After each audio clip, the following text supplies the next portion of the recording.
محمود الحسن دیوبندی کی کتاب کے اندر یہ عقیدہ موجود ہے کہ اللہ ہر جگہ پہ ہے اپنی ذات کے اعتبار سے، ہر جگہ پہ ہے۔ یہ امام صاحب کے عقیدے کے بالکل برخلاف عقیدہ ہے۔ تو علماء دیوبند کے عقائد امام ابو حنیفہ کے عقائد پہ نہیں ہیں۔ امام ابو حنیفہ کا کوئی قول اگر نبی کی بات سے ٹکرا جائے تو امام صاحب نے خود تعلیم دی ہے کہ میری بات کو دیوار میں دے مارنا، نبی کی بات کو سینے سے لگا لینا۔ نبی صلی اللہ علیہ وسلم فرماتے ہیں شاگرد کو ہر بات لکھ، ابو حنیفہ فرماتے ہیں ہر بات نہ لکھ، فیصلہ خود کر لیجئے۔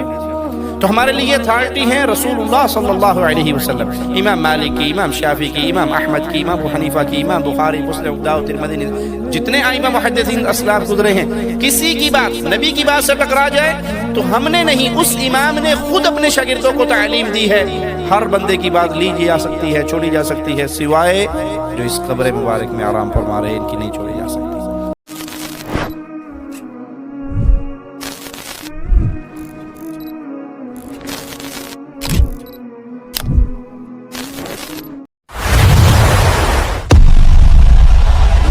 پہلی مرتبہ ہمارے چینل پر تشریف لائے ہیں، کا خیر کرتے ہیں، پلیز سبسکرائب کر لیجئے۔ تو امام ابو حنیفہ رحمہ اللہ دیوبندیت کے عقائد سے اور دیوبندیت ان کے عقائد سے برات کرتی ہے۔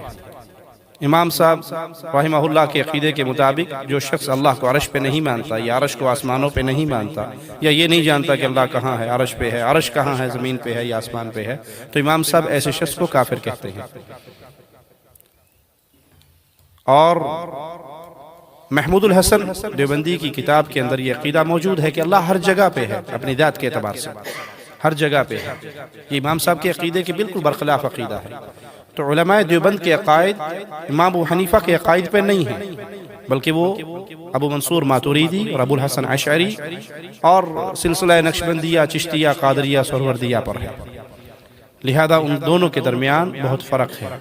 اگر یہ عقیدتاً امام صاحب کے عقائد پہ آ جائیں تو اہلاً و سہلاً، اور جو سلف احناف کے اقوال ملتے ہیں۔ اس ساری بحث سے پہلے ایک نقطہ یاد رکھیے کہ ہمارے لیے اتھینٹک چیز صرف محمد الرسول اللہ صلی اللہ علیہ وسلم ہے۔ وہ پیمانہ ہے، وہ ترازو ہیں، اب جو اس کے موافق بولتا جائے گا ہم ان کے ساتھ ہیں۔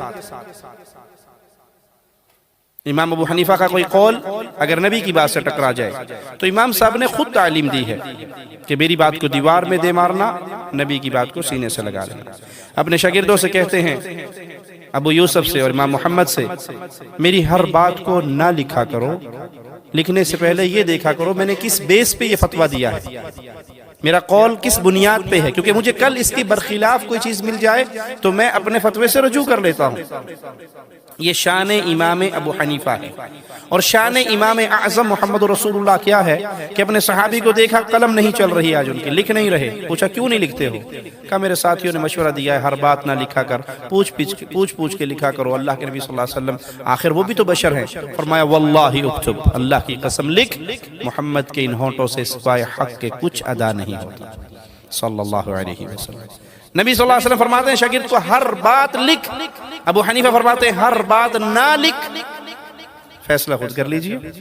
تو ہمارے لیے اتھارٹی ہیں رسول اللہ صلی اللہ علیہ وسلم، امام مالک کی، امام شافعی کی، امام احمد کی، امام ابو حنیفہ کی، امام بخاری، مسلم، ابو داؤد، ترمذی، جتنے ائمہ محدثین اسلاف گزرے ہیں، کسی کی بات نبی کی بات سے ٹکرا جائے تو ہم نے نہیں، اس امام نے خود اپنے شاگردوں کو تعلیم دی ہے ہر بندے کی بات لی جا سکتی ہے، چھوڑی جا سکتی ہے، سوائے جو اس قبر مبارک میں آرام فرما رہے ہیں، ان کی نہیں چھوڑی جا سکتی۔